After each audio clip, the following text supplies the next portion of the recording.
अर्ज कीजिए जोहरे अंदेशा की गर्मी कहाँ। कुछ ख्याल आया था वहशत का कि सेहरा जल गया।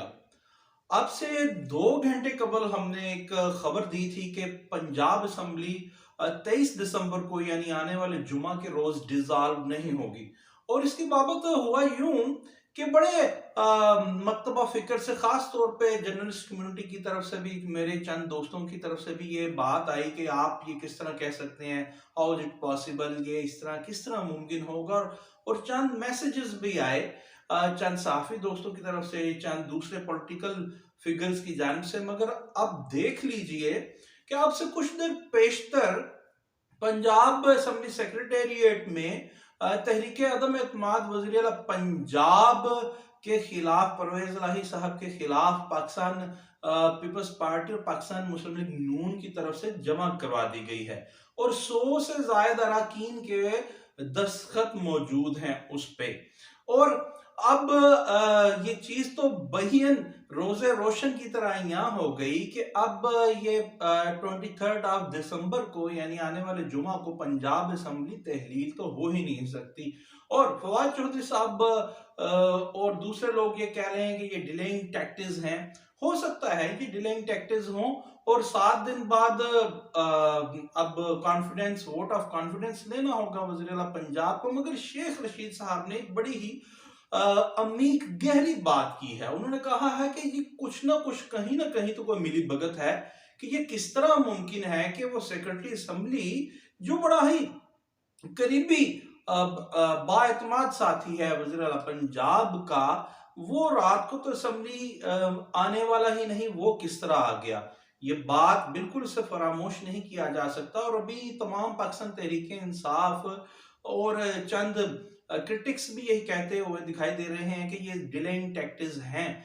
मगर मैं आपको बताता चलूं, डिलेइंग टैक्टिस वो इसलिए कह रहे हैं कि सुप्रीम कोर्ट ऑफ पाकिस्तान के फैसले के मुताबिक जब तक आपके पास नंबर जो पाकिस्तान तहरीक इंसाफ के या किसी भी पार्टी के जो मेंबरान होंगे, वो वोट ऑफ नो कॉन्फिडेंस में उनका वोट काउंट नहीं किया जाएगा। और अगर पाकिस्तान मुस्लिम लीग काफ कायदे आजम के अराकीन वोट डालते हैं परवेज इलाही के खिलाफ तहरीक अदम एतमाद में, तो वो भी नहीं डाल सकते कि यहाँ भी सुप्रीम कोर्ट ने एक बंदिश खड़ी कर दी है अपने फैसले की रूह के मुताबिक कि पार्लिमानी पार्टी का फैसला ही कबूल किया जाएगा और पार्टी चेयरमैन का फैसला नो कॉन्फिडेंस के ज़िम्मन में नहीं माना जाएगा। मगर इसी बिना पर तमाम लोग ये कह रहे हैं पाकिस्तान तहरीक इंसाफ के कि ये डिलेइंग टैक्टिस हैं। मगर शेख रशीद की बात बड़ी ही मानी खेज है कि वो कहते हैं कहीं ना कहीं कुछ मैनेजमेंट हुई है, मिली भगत हुई है कि सेक्रेटरी असम्बली इस वक्त कैसे आ गया। और मैं आपको ये भी साथ बताता चलूं कि ये डिलेइंग टैक्टिस शायद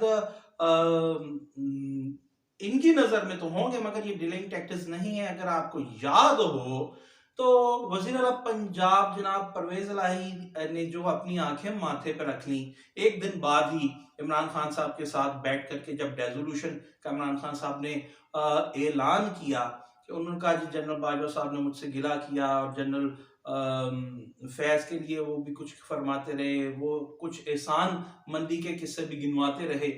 मगर पाकिस्तान तहरीक इंसाफ ने अपने स्टैंड से इमरान खान साहब ना हटे, तो उसी बातों के दरमियान, उसी नशिस्त के दरमियान परवेज इलाही साहब ने ये कहा था कि उनके पास फिर 1 साल के लिए इकोनॉमिक इमरजेंसी का भी एक टूल मौजूद है। तो जब उनसे सवाल किया गया तो क्या मुल्क में इकोनॉमिक इमरजेंसी नाफिज होने जा रही है, तो उन्होंने कहा था कि ये अभी बहुत दूर की बात है, दिल्ली हनूज दूर अस्त।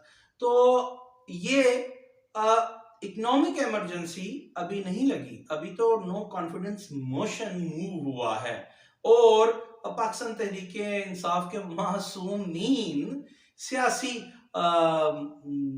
मासूम, तो मैं तो कहूंगा और क्या कहूं, वो ये समझ रहे हैं कि ये डिलेइंग टैक्टिस हैं और अभी तो सिर्फ नो कॉन्फिडेंस है।